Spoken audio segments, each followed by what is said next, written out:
Hello everyone, welcome to Vors education. Vors stands for Viola students. और आज की video में हम करने वाले हैं क्लास 10th का chapter 3 pair of linear equations in two variable. आपने 9th क्लास में पढ़ा था, तो उसमें 9th क्लास में इस चैप्टर का नाम था सिर्फ linear equation in two variable, है ना। जो आपने पढ़ा है पहले वो क्या था, linear equation in two variable. तो सबसे पहले कई बच्चों को तो linear equation in one variable नहीं सोल्व होता आज भी। तो हम सबसे पहले लीनियर इक्वेशंस की बात करेंगे, ठीक है। बेसिक्स की बात करेंगे, क्लास 9th की बेसिक्स की बात करेंगे, 7th 8th का भी थोड़ा सा बेसिक की बात करेंगे। सबसे पहले हम बात करेंगे कि लीनियर इक्वेशंस क्या होती हैं, है ना, और लीनियर इक्वेशंस इन टू वेरिएबल क्या होता है, ठीक है। तो सबसे पहले हम बात करेंगे लीनियर इक्वेशन की। जैसे हमने पोलिनोमियल्स पढ़ा था, पोलिनोमियल्स में हमने लीनियर पोलिनोमियल, क्वाड्रेटिक पोलिनोमियल और क्यूबिक पोलिनोमियल पढ़ा था। तो ऐसे ही जो लीनियर इक्वेशन होती है ना, लीनियर इक्वेशन का मतलब क्या होता है, जिसकी हाईएस्ट पावर 1 हो, है ना। लीनियर इक्वेशन का मतलब जिसकी हाईएस्ट पावर 1 हो। और इक्वेशन का मतलब LHS is equals to RHS, है ना। ये हमारी क्या होती है, इक्वेशन, है ना। तो इसमें जो इज इक्वल्स टू का साइन होता है, इसको हम क्या बोलते हैं, इज इक्वल्स टू, है ना। जो इज इक्वल टू नहीं होता, क्या होता है, ये इज इक्वल्स टू, ठीक है। तो क्या is equals to, LHS is equals to RHS, मतलब कि left hand side is equals to right hand side, है ना। तो अगर मैं लिखता हूं x इज इक्वल्स टू 5, तो इसका मतलब क्या है कि x किसके बराबर है, 5 के बराबर है ना। तो अगर मैं लिखता हूं 4x plus 5 is equals to 11, ठीक है। तो इस बात का मतलब क्या हुआ कि अगर मैं 4 को x से मल्टीप्लाई करूंगा, फिर उसमें 5 प्लस करूंगा, तो क्या आएगा, 11 आएगा, है ना। मतलब बोथ साइड क्या होगा, इक्वल होगा, ठीक है। तो दिस इज क्या, कैसी इक्वेशन है, ये है लीनियर इक्वेशन, क्योंकि यहाँ पे x की पावर क्या है, 1 है ना। ये एक तो लीनियर इक्वेशन और ये linear equation in one variable है, क्योंकि यहाँ पे तुम्हें कौन सा वेरिएबल देखने को मिल रहा है, x, ठीक है। तो linear equation in one variable में क्या होता है, उसका सिर्फ एक ही सॉल्यूशन आता है। Linear equation in one variable का एक सॉल्यूशन आएगा, ठीक है। और वो वन सॉल्यूशन कैसे आएगा, यहाँ पे +5 है, ठीक है। अब मैं तुम्हें पीछे की बात कर रहा हूँ, वैसे तो क्या होता है, इधर +5 है, उधर जाके -5, इधर मल्टीप्लाई हो रहा है 4, उधर जाके डिवाइड, है ना। लेकिन रियलिटी में ऐसा नहीं होता, है ना। मैं तुम्हें कईयों को बता भी चुका हूँ। रियलिटी में क्या होता है कि हमारा पर्पस क्या है, x को अकेला छोड़ देना। अगर x की वैल्यू जाननी है तो x को अकेला छोड़ दो, ठीक है, मैथ्स में। तो यहाँ पे +5 है, यहाँ पे +5 है, तो हम अगर हमें सबसे पहले x को अकेला छोड़ना है तो यहाँ से +5 हटाएंगे। तो अगर +5 को हटाएंगे तो हम यहाँ पे क्या करेंगे, -5। तो +5 से -5 कट जाएगा, हट जाएगा, है ना। तो लेकिन ये क्या है, इक्वेशन है, मतलब हमें दोनों साइड क्या रखना है, इक्वल रखना है। तो हमने यहाँ से -5 किया, तो उधर भी हम क्या करेंगे, -5। तो 4x इज इक्वल्स टू कितना आ गया, 11 - 5 6, ठीक है। अब 4 इधर x के साथ मल्टीप्लाई हो रहा है, तो यहां से इसको हटाने के लिए हम डिवाइडेड बाय 4 करते हैं। तो इधर डिवाइड बाय 4 करेंगे तो उधर भी क्या करेंगे, डिवाइड बाय 4। तो यहां से 4 हट जाएगा, तो x की वैल्यू कितनी आ जाएगी, 6/4, या फिर हम इसको बोल सकते हैं 3/2, ठीक है। इस तरीके से हम सोल्व करते हैं किनको, linear equation in one variables को, ठीक है, सिर्फ एक वेरिएबल को। फिर अब उसके बाद हम बात करेंगे linear equation in two variable की, ठीक है। अब linear equation in two variable में और linear equation in one variable में क्या फर्क है, कि जो linear equation in one variable होगी ना, उसका एक ही सॉल्यूशन होगा, उसका सिर्फ एक ही सॉल्यूशन होगा, है ना। लेकिन जो linear equation in two variable होगी, उसके इनफाइनाइट सॉल्यूशंस होंगे, ठीक है, कितने भी, अनलिमिटेड। जैसे अगर मैं लिखता हूं x + y is equals to 10, है ना। तो इसका मतलब x में मैं y ऐड करूंगा तो वो 10 आ जाएगा। तो यहाँ पे x और y के कितने सॉल्यूशन हो सकते हैं, 1 + 9 भी 10 होता है, 1 + 8 भी 10 होता है, सॉरी 2 + 8, 3 + 7 भी 10 होता है ना, 5 + 5 भी 10 होता है, ठीक है। अगर मैं बोलूं -11 + 21, ये भी क्या आएगा, 10। ऐसे मैं बोलूं -12 + 22, ये भी क्या आएगा, 10। ऐसे ही अनलिमिटेड नंबर्स आ जाएंगे x और y की वैल्यूज, जिनको अगर तुम ऐड करोगे तो क्या आएगा, 10 आएगा, है ना। तो तो इतना मतलब, इसका मतलब x और y के कितने सॉल्यूशन होंगे? इनफाइनाइट। इनफाइनाइट मतलब अनलिमिटेड, ठीक है, जिनको तुम काउंट नहीं कर सकते, ठीक है, linear equation in two variable में, ठीक है। तो उसके बाद आया कि अगर हमें linear equation in two variable का एक सॉल्यूशन चाहिए, है ना, यूनिक सॉल्यूशन चाहिए, या फिर किसी भी प्रकार का सॉल्यूशन चाहिए, तो तुम्हारे पास क्या होना चाहिए? पेयर ऑफ लीनियर इक्वेशन होनी चाहिए, है ना। क्या होनी चाहिए? Pair of linear equation in two variable, ठीक है। क्योंकि अगर मैंने लिखा था कि x plus Y is equals to 10, अगर मैं लिख रहा हूं x plus Y is equals to 10, तो इसके कितने सॉल्यूशंस हैं? इनफाइनाइट सॉल्यूशंस हैं। लेकिन इसके बाद अगर मैंने एक कंडीशन और दे दी कि x और y को जोड़ेंगे तो कितना आएगा? 10 आएगा, लेकिन अगर x माइनस वाई करोगे तो 2 आएगा, ठीक है। अब तुम्हारे पास ये क्या हो गई? Pair of linear equation in two variable, तुम्हारे पास एक पेयर हो गया, ठीक है। तो इसका सॉल्यूशन क्या आएगा? यहाँ पे अगर तुम माइनस करोगे x माइनस एक्स 0, ठीक है, y यहाँ पे माइनस है, इसका साइन चेंज होगा, माइनस करेंगे तो ये क्या हो जाएगा? 2y, यहाँ पे क्या हो जाएगा? 8, तो y is equals to 4, y is equals to 4, ठीक है। y अगर 4 है, यहाँ पे 4 पुट करो तो x कितना आ जाएगा? 6, ठीक है। तो इसका मतलब जब तुम pair of linear equation in two variable करोगे ना, तो तुम्हें एग्जैक्ट सॉल्यूशन मिलेगा, किसका? x और y का। सिर्फ ये दो ही कंडीशन हो सकती है, मतलब कि x plus Y is equals to 10 और x minus Y is equals to 2। ये जब ही पॉसिबल है जब x कितना हो? 6 और y कितना हो? 4, क्योंकि 6 प्लस 4 10 होगा और 6 माइनस 4 2 होगा। तो इसलिए हम क्या पढ़ रहे हैं? Pair of linear equations in two variable. तो इस चैप्टर में हम क्या पढ़ेंगे? Pair of linear equation in two variables के सॉल्यूशन कैसे फाइंड करते हैं, ठीक है, सॉल्यूशंस कैसे निकालते हैं, इसमें हम ये देखेंगे इस चैप्टर में। तो हम एक pair of linear equation in two variable को किस तरीके से लिखते हैं? स्टैंडर्ड फॉर्म क्या होती है? ax plus B Y plus C is equals to में 0। यहां पर a b एंड c क्या है? हमारे कॉन्स्टेंट्स, ठीक है, कॉन्स्टेंट टर्म होंगी, ठीक है, कुछ भी हो। और यहाँ पे जो a होता है वो किसका कोफिशिएंट होता है? x का, कोफिशिएंट ऑफ x, ठीक है।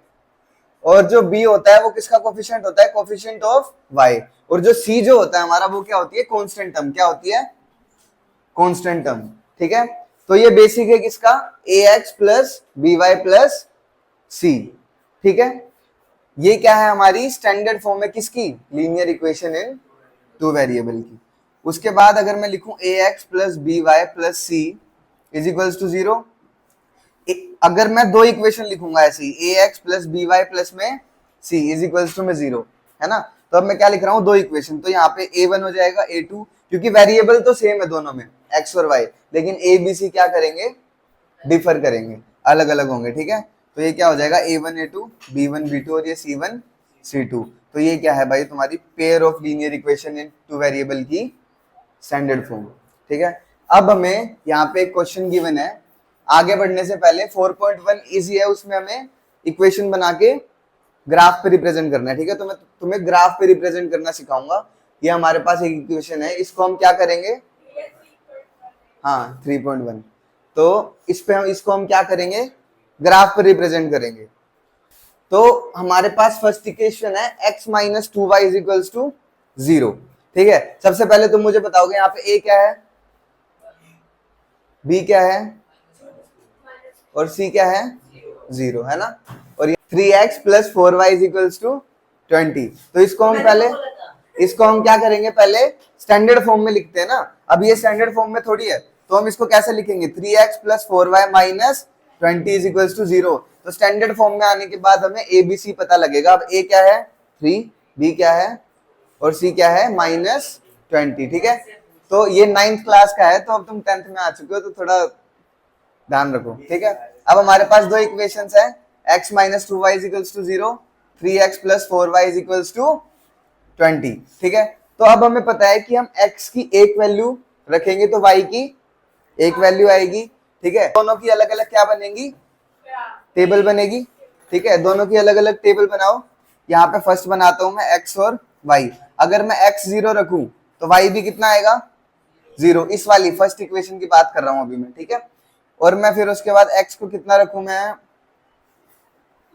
2 रख के देखता हूं, ठीक है। अगर मैं x को 2 रखूं, ठीक है, तो ये 2 है, उधर जाएगा तो -2, फिर -2 डिवाइडेड बाय -2 कितना आएगा 1।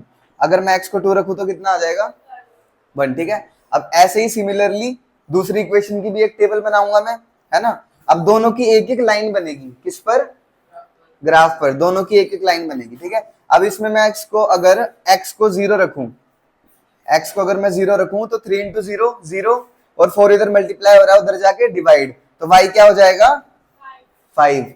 और अगर मैं इधर y को 0 रखूं तो यहाँ पे क्या हो जाएगा, x कितना हो जाएगा 20/3, x कितना हो जाएगा 20/3।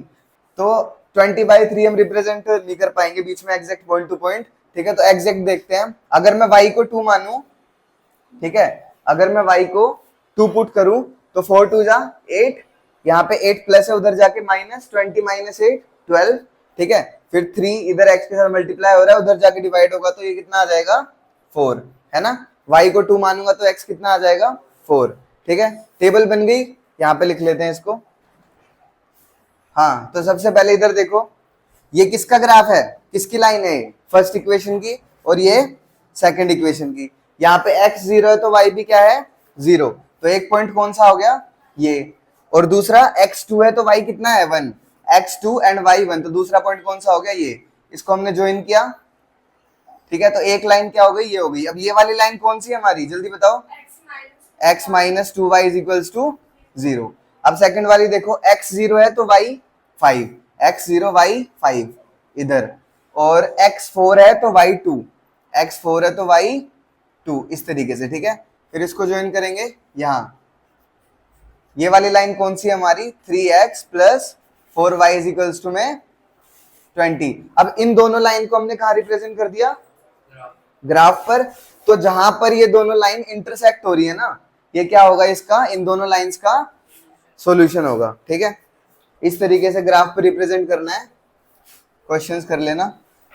अब तुम्हें pair of linear equation in two variable समझ में आ गया अच्छे से, क्या होता है ग्राफ पे कैसे प्लॉट करते हैं वो भी समझ में आ गया। तो जब भी हम किसी भी दो लाइंस को ग्राफ पर प्लॉट करते हैं तो उसके अलग अलग केस होते हैं, 3 केस होते हैं, ठीक है। अब वो 3 केस किस तरीके के होते हैं कि तुमने 2 लाइंस पुट की और वो इस तरीके से एक पॉइंट पर क्या कर गई, इंटरसेक्ट कर गई, है ना। और दूसरा केस क्या होता है कि दोनों लाइन कैसी बन गई, पैरेलल। पैरेलल मतलब जो कहीं पर जाके इंटरसेक्ट ही नहीं करेंगी, है ना। पैरेलल लाइंस का मतलब जो कहीं पर भी जाके नहीं मिलेगी, वो उनकी लेंथ कितनी भी हो जाए वो किसी भी पॉइंट पर जाकर नहीं मिलेंगी, उन लाइंस को हम क्या बोलते हैं, पैरेलल लाइंस। और तीसरा केस क्या होगा कि एक लाइन ये है और दूसरी लाइन भी इसकी क्या है, ऊपर ही है, मतलब दोनों लाइन कोइंसिडेंट है, एक के ऊपर एक साथ में है, ठीक है। तो दूसरा केस क्या होगा, ये होगा जैसे कि L1 भी यहीं पर है, लाइन 1 भी, और लाइन 2 भी यही है, ठीक है। तो ये 3 केस बनते हैं, ठीक है। तो यहाँ पे मैंने इन केसेस के एग्जांपल्स लिखे हैं एनसीईआरटी के, ठीक है। यहाँ पे पेयर ऑफ लाइंस है ना, ये स्टार्टिंग की 2 पेयर ऑफ लाइंस है, ये तो हमने निकाली भी थी, ठीक है। इन्हीं का सॉल्यूशन निकाला था ना हमने। यहाँ पे अब देखो A1 क्या है, x का कोफिशिएंट 1, और A2 क्या है, x का कोफिशिएंट 3। अब यहाँ पे B1 क्या है -2 और B2 क्या है 4, है ना। तो हमें क्या लिखना है, सबसे पहले A1/A2, B1/B2 एंड C1/C2, ठीक है। फिर उसके बाद कंडीशन क्या होती है कि अगर, वैसे तो हमने इसका सॉल्यूशन निकाला था, ग्राफ पे बनाया था, लाइन कैसी बन रही थी, इंटरसेक्टिंग, है ना। लाइन कैसी बन रही थी, इंटरसेक्टिंग। तो तुम बिना सॉल्यूशन मतलब बिना ग्राफ पे बनाए भी चेक कर सकते हो, कैसे कि अगर A1/A2 B1/B2 के इक्वल नहीं होगा, ठीक है। इस केस में A1/A2 कितना है 1/3 और B1/B2 कितना है -2/4। तो A1/A2 B1/B2 के इक्वल नहीं है। तो अगर A1/A2 B1/B2 के इक्वल नहीं है तो सॉल्यूशन कैसा आएगा, इंटरसेक्टिंग, मतलब कि जो लाइन बनेगी ग्राफ पे वो एक दूसरे को एक पॉइंट पर क्या करेगी, इंटरसेक्ट करेंगी। और इंटरसेक्ट करने का मतलब क्या है कि उनके कितने सॉल्यूशन आएंगे, एग्जैक्टली 1 यूनिक सॉल्यूशन, ठीक है। उसके बाद नेक्स्ट ये वाली इक्वेशन है, ठीक है। अब इसमें देखो 2/4 A1/A2, 3/6 B1/B2 और -9/18 C1/C2, तीनों के तीनों क्या आएंगे, कैंसिल करोगे तो 1/2, है ना। तो इसका मतलब A1/A2 is equals to B1/B2 is equals to C1/C2। तो इस केस में जब ये तीनों के तीनों बराबर हो तो लाइंस कैसी होंगी, कोइंसिडेंट। ये तीसरे वाला जो हमने डिस्कस किया था, मतलब लाइन एक के ऊपर एक होंगी। और जब लाइन कोइंसिडेंट होंगी तो सॉल्यूशन कैसा आएगा, इनफाइनाइटली मैनी सॉल्यूशन, मतलब कि इनफाइनाइट सॉल्यूशंस, ठीक है, अनकाउंटेबल, ठीक है, बहुत सारे सॉल्यूशंस आ जाएंगे, ठीक है। और थर्ड केस में क्या होगा, यहाँ पे देखो A1/A2 B1/B2 और C1/C2 लिखा हुआ है, जब A1/A2 और A1/A2 B1/B2 के इक्वल हो, है ना। जैसे फर्स्ट में A1/A2 B1/B2 के इक्वल नहीं था, सेकंड वाले में तीनों इक्वल थे।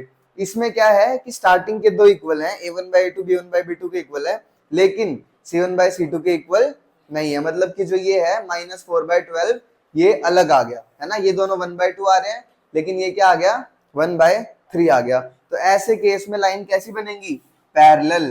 कैसी बनेगी, पैरेलल। और जहां पैरेलल बनेंगी तो इसका मतलब वो कहीं पर भी जाके इंटरसेक्ट नहीं करेगी, है ना। तो अगर कहीं पर भी जाके इंटरसेक्ट नहीं कर रही तो उसका मतलब क्या हुआ कि कोई सॉल्यूशन ही नहीं है ना।